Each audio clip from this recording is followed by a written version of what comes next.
Good evening everyone, this is Raki and today we'll be discussing about PUD. Yes, you heard me correct, is peptic ulcer disease. तो चलिए जानते हैं ये peptic ulcer disease होता क्या है. It is a ulceration in the mucosal wall of the stomach, duodenum or esophagus. अगर erosion stomach के म्यूकोसल वॉल में होता है तो गैस्ट्रिक अल्सर, डिओडिनम में होगा तो डिओडिनल अल्सर और ईसोफेगस में होगा तो ईसोफेजियल अल्सर. अभी हम लोग पहले गैस्ट्रिक अल्सर के बारे में बात करेंगे.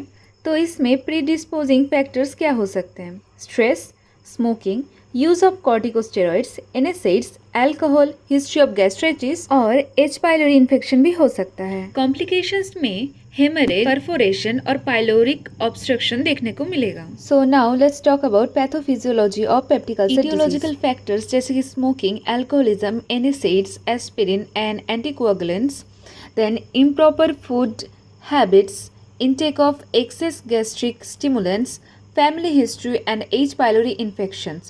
It causes increased production of gastric acid which leads to inflammation of the gastric mucosa. In other side, physiological stress causes reduced mucosal blood supply. Then together it causes excess acid leads to thinning of mucosal barrier production. Like this ulcer forms. So let's talk about signs and symptoms of gastric ulcer. Gnawing, sharp pain in left and epigastric region occurs 30 to 60 minutes after a meal. In gastric ulcer, hematemesis is more common than melena. Now we will discuss about duodenal ulcer. Duodenal ulcer break in the mucosa of the duodenum और ये risk factor same है.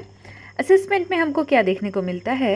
Burning pain in the mid epigastric area 1.5 to 3 hours after a meal and during night. Here, melena is more common than hematemesis. Pain is often released by ingestion of food in case of duodenal ulcer. Now, let's talk about the management part. In pharmacological management, we will give H2 receptor antagonist, proton pump inhibitor, antacids, anticholinergic drugs, mucosal barrier protectants, and prostaglandins. Remember that in peptic ulcer disease, antibiotic also we have to administer like amoxicillin, azithromycin, tetracycline, etc. To prevent the peptic ulcer disease caused by H. pylori infection, we have to follow CAP regime. Here we will administer clarithromycin, amoxicillin and proton pump inhibitor together. Coming to the surgical management, there are few surgeries like total gastrectomy, vagotomy, gastric resection, Billroth 1, Billroth 2 and pyroplasty.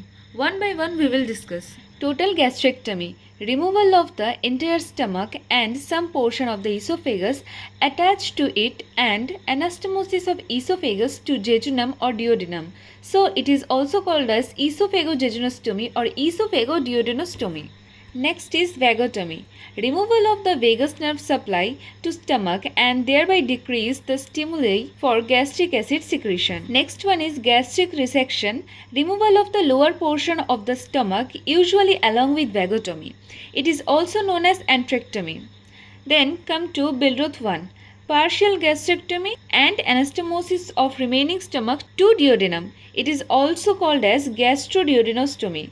Then Billroth 2, partial gastrectomy and anastomosis of remaining stomach to jejunum. It is also known as gastrojejunostomy. Finally, pyroplasty, enlargement of the pylorus to prevent or decrease pyloric obstruction and thereby enhancing gastric emptying. So what will be the client education? Avoid alcohol, caffeine and chocolate. Avoid aspirin or NSAIDs. Often adequate rest and reduce stress. Do you know what is dumping syndrome? If you know, then comment please. Thanks for watching this video.